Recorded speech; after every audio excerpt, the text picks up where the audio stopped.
My ex Rose and I have a son, Jason. He is 15 years old. We broke up when Jason was 5. Rose has Jason on weekends. Rose married her now husband when Jason was 10. Her husband has 2 children, they are 17 and 16 and live full-time with them. Jason has a few chores when he's with them and easily takes care of them, while his step-siblings don't do theirs and Rose take care of them. This has been the only point of contention between our son and her. He has talked with her and even went to therapy.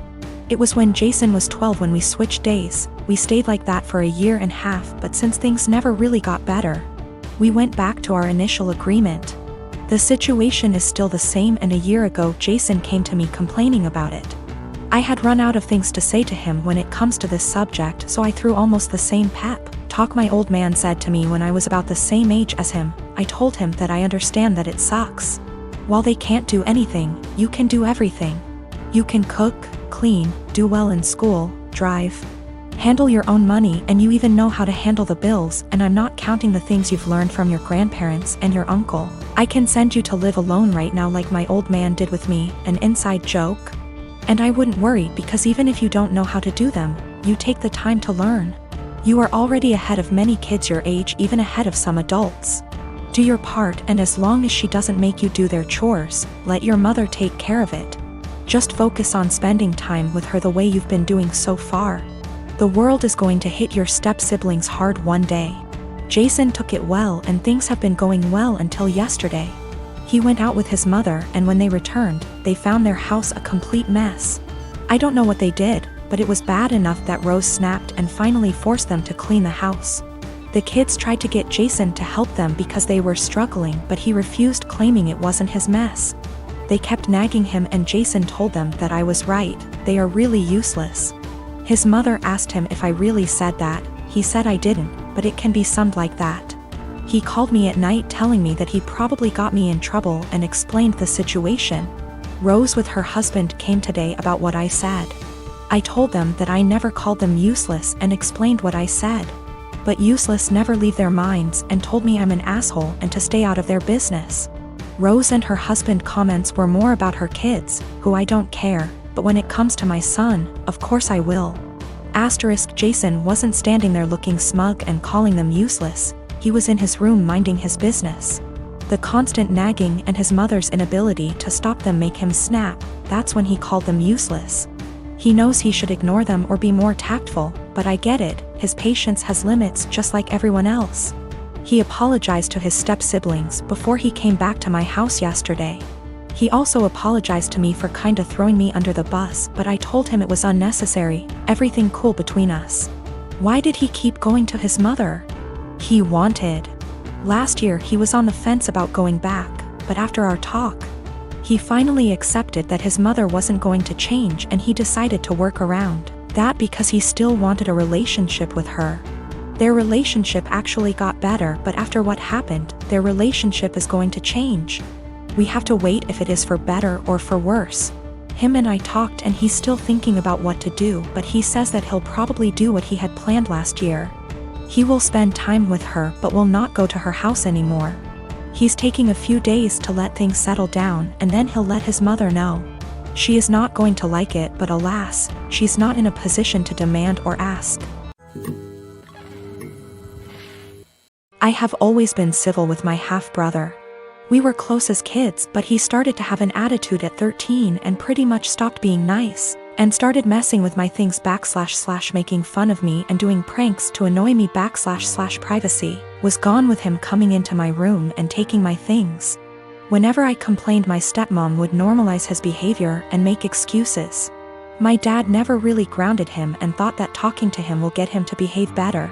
I'm currently in college. I live in a rented apartment and have car to help me get to the university or other places. The car isn't expensive or fancy at all. I saved up for it 2 years ago. I decided to have Christmas dinner with my family. It's the perfect opportunity to be with family since I haven't seen my dad in a while. I arrived at my dad's house and left my purse and my keys on the kitchen island after my stepmom told me to help with dinner. My half-brother started talking about my car in the kitchen while my stepmom was listening and asked if he could take it for a couple of hours to hang out with friends. I politely told him no. He threw a fit and brought up how I needed to relax and not worry, but my answer was still the same. While we were sitting at the dinner table, my half-brother got up, washed his hands, and I thought he went outside. I got busy talking to my dad, and after I got up to wash my hands I noticed my car keys weren't there. I went outside to ask him and neither he nor my car were there. I lost it. I started calling his phone, but he hung up on me several times. I was furious. I told my dad I'd call the police if he didn't come back with the car. My stepmom jumped to defend him and said I was being unreasonable to call the police. I called him one last time, then I called the police. My stepmom freaked out when my half-brother got picked up by the police. She told me to go explain the situation to the authorities, otherwise he'd spend the night in jail. But I refused, especially since I still hadn't got my car back. Stepmom yelled that I ruined dinner and that it was no big deal, he was going to return it after borrowing it from me, but he didn't really borrow it, and she heard me say no. I don't know what she told the police, but I didn't give permission to use the car. My stepmom's side of family are mad at me for doing this to my brother and hinted that I don't consider him family. My dad's side of family sided with me, saying he deserved it. My dad said I overreacted and I shouldn't have called the police when he disappeared for 4 hours. I talked to the police about what happened, and I learned later that my stepmom said that her son was allowed to borrow it, and that it was a misunderstanding. I wasn't going to let her continue to lie, but my dad told me to back off and let it go. This really upset me. My half-brother wasn't even berated the way I was by the family. I'm a 30-year-old male and my best friend got married last week. I just bought a house and my wife is expecting our son in November. So I let him know I was limited in what I could contribute financially, but did tell him I would try my best. So, I went to the bachelor party in Maine, I rented the tux, and paid for mine and my wife's dinner at the rehearsal dinner. I also had a gift of $300 that I was going to give them, but we will get to why I didn't give it to them. His now wife, then fiancé, texted me multiple times a day with updates. Fine. I didn't always respond, and it got to the point where if I didn't respond at least once a day, I'd get a call from my buddy. I have a full-time job and am redoing some rooms in my house, so I'm busy. She texted me for the following reasons. 1. My wife was not allowed to talk about our pregnancy at all. She didn't want anyone to focus on that more than her, the bride. 2. She was not going to order special food for my wife. No one asked her to. My wife was fine with whatever she was going to be served. 3. I was not helping the groom enough. He had to help her with favors, seating charts and programs. So I had to help him with those things, according to her. She also said to get ready to help with thank you notes after the wedding. 4. She said if I was a true best man, I would offer to pay for the bar bill. I don't even know what that means. 5. She had to read to approve my speech before the rehearsal dinner and wanted to be included as much as my buddy. She told me to make up things if I had to. I was also not allowed to include anyone but the two of them, and no inside jokes or stories about my buddy that didn't include her. 6. Her last text said to tell my wife to keep it together and not make a pregnancy scene during the wedding. Also, she wanted her to choose a dress that downplayed her pregnancy as much as possible. I was just so aggravated. I spoke to my friend to see if he could reason with her.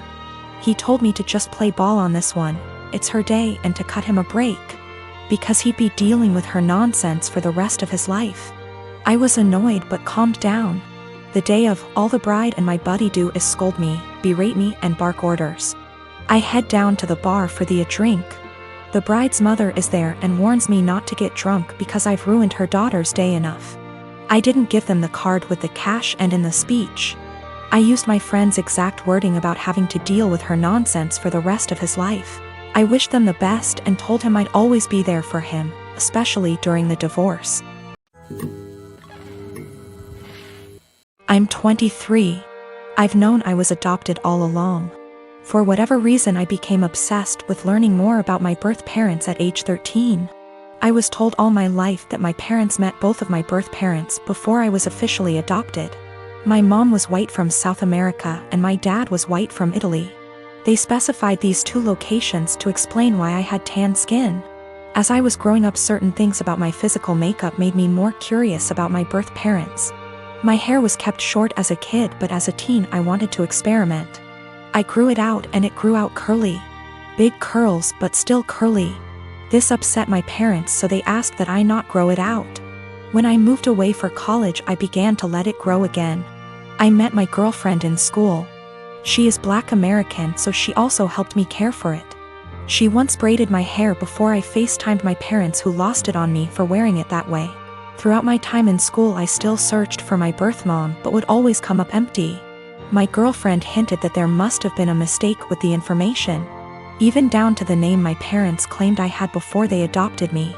She gifted me a DNA kit on my birthday that I didn't get around to until the lockdown hit. I didn't think anything would come of it because my parents weren't American, so I didn't know if it would work that way. So I sent it out of boredom and got my results weeks later, which have changed everything. I'm Black and Middle Eastern. I have light skin and my curl pattern is so loose that I hadn't considered it a sign before. I have ancestral ties to Iran, which can explain a more European facial structure. I'm sorry for my wording, I'm still learning. I sent my GF a screenshot and she called me right away. We were both stunned, though she long suspected. I tried to believe that my parents were innocently misinformed, but my girlfriend kept pointing out the inconsistencies. My parents claimed to have met my birth parents, therefore they couldn't have mistaken them for white. I confronted my parents, who became enraged at me for doing a DNA kit. I was very angry, yelling, swearing. They robbed me of my identity and hindered my search with their lies. My mom told me through tears that my racial background comes with a stigma that I passed, so she wanted me to have an easier life fitting in. My dad yelled at me that I had to abandon what I just learned. I rage broke my phone and left. My siblings have been hitting me up on social media, reprimanding me for being upset because our parents' reasoning is sound. I do pass, I did have an easy life. I'm not asking to be part of a struggle all of a sudden. I just don't think I should have been lied to, and I think their reasoning is bullshit and racist. I'm just supposed to act like 10 years of me searching with the wrong info isn't that big of a deal? My parents admit that my mom was Black. My oldest sister also recalls seeing my mom at some point. Both verify that she was Black. Yes, they could be lying again. I have plans to continue to look into my background. My girlfriend was very hurt by their statements, so I chose to keep us both away from them. I don't understand how. I'm angry about being lied to and how that lie has made my effort into finding my birth parents completely void, while also rewriting my heritage. That's my girlfriend's stance as well. I'm tan enough that going to an all-white school still got me called slurs. Whatever issues my parents were trying to shield me from, it didn't work. Maybe this is a lie that I bought into alone. 2 of my siblings are trying to be supportive. I deactivated my Facebook and unfollowed some people on Instagram. I can't entertain the argument that I should forgive my parents and move on. I'm not there yet. I get that it makes me ungrateful for feeling this way. I don't hate them, I'm just really upset and disappointed in their decisions.